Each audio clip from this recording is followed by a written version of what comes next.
This is a man-made motor, a motor so small that more than 6,000 of them would fit on the head of a pin.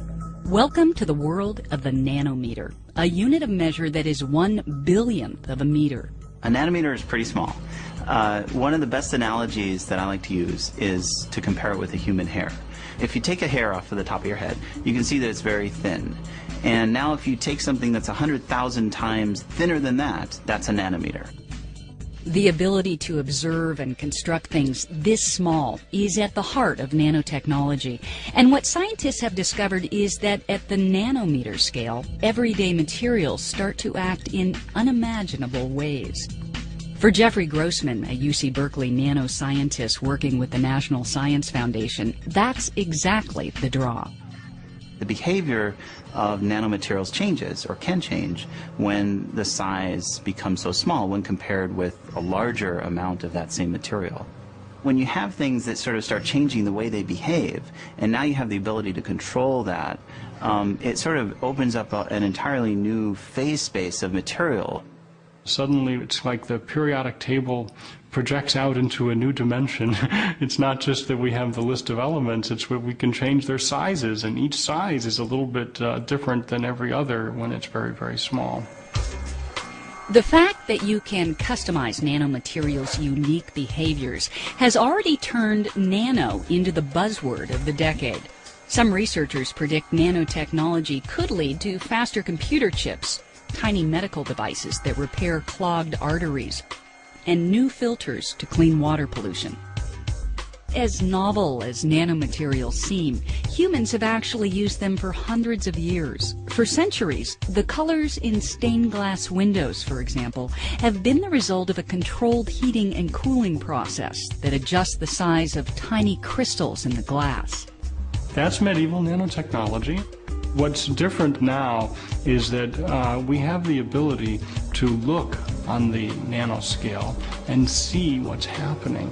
That gives us an ability to design materials rather than to just find them by a kind of accidental process.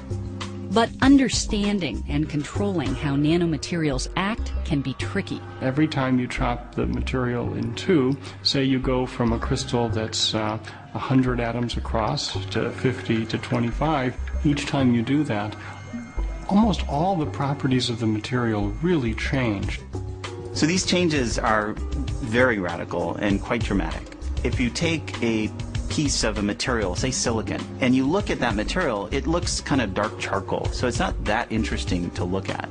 But now if you take out your little nano ice cream scooper and you scoop out a nano-sized chunk of that material, and you look at that, all of a sudden it glows blue.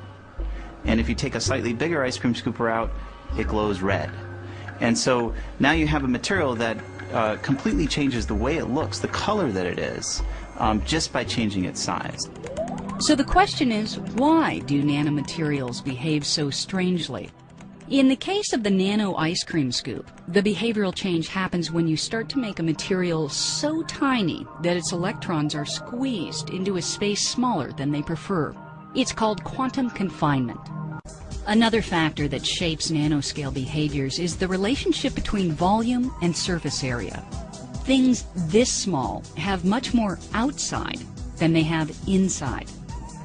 The surface area of the material starts to skyrocket compared to its volume. And in fact, when you get down this small, most of the material could be just surface, and very little of it is actually volume. And the reason why that's interesting is that the more surface you have, the more reactions you can carry out on that surface, so you can do things like filtering much more efficiently. So you could filter water more effectively with more surface area. Our ability to observe and change things at the nanoscale has led to a host of new materials applications, and has even made it possible for scientists to begin building working nanomechanical machines like this motor. But in the world of nanomachines, nature is still king. Some of the most fascinating things that we see on the nanoscale are the machines that nature builds on the nanoscale. Nature makes rotors and motors and things that operate on this length scale of a few nanometers by making protein assemblies and that have these interesting nanomechanical properties. If you look at the flagellum of a bacterium, it's a little nanoscale motor, and it has bushings and all kinds of little pieces inside there that is built very differently than the way we make ours. And they have some other tricks they're trying to decipher. Ali Visatos and his colleagues are eager to understand and apply some of these new ideas to the real world. Among their goals, finding new forms of clean energy. Every minute, enough of the sun's light reaches the Earth to meet the world's energy demand for an entire year. This seems like a good place to start. Photosynthesis and photovoltaics is surely the one where we have the most interesting conversation that goes on between how nature achieves this and how might we do it in the future. If we're to get our energy from the sun, we need to copy some of the lessons of nature, but we also need to find some of our own little tricks that we could apply. Coming up with some tricks of their own.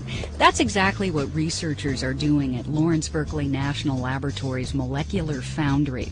Located in the Berkeley Hills, the facility is one of the world's premier nanoscience research centers. Comprising 6 floors, the foundry is a buzzing hive of activity where the newest nanomaterials move from theory into the lab. We are working on developing plastic solar cells, so trying to harvest light for energy using polymers and more like nylon. Traditional solar cells using crystalline silicon as the light-absorbing material are less than ideal. Silicon is heavy, expensive, and fragile.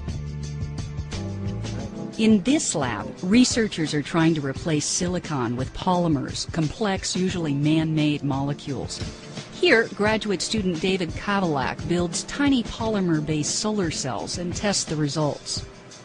We're focusing in a solar cell on the active layer of the part that does the light absorbing and the conduction of the electrons to the electrodes. We can design these conjugated polymers that are conducting in any number of ways. We can add on certain side chains to them that make them more soluble, that make them better conductors, that change the energy levels and the band gaps of these polymers.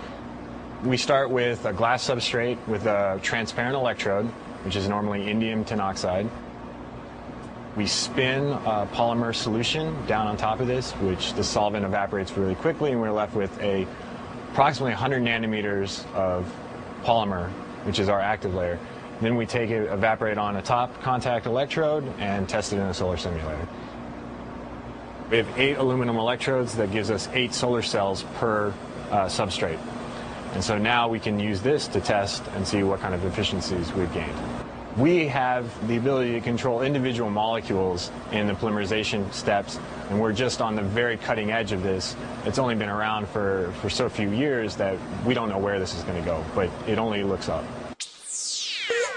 But along with its promise of a bright new future, nanoscience brings with it a share of risks and fears.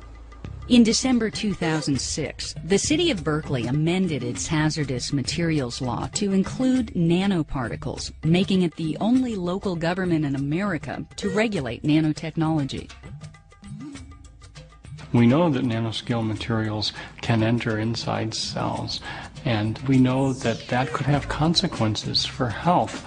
And so it's incumbent, it's really required that we do research to understand what is the nature of the interaction between new engineered artificial nanoscale materials and living systems, not just cells, but whole living beings.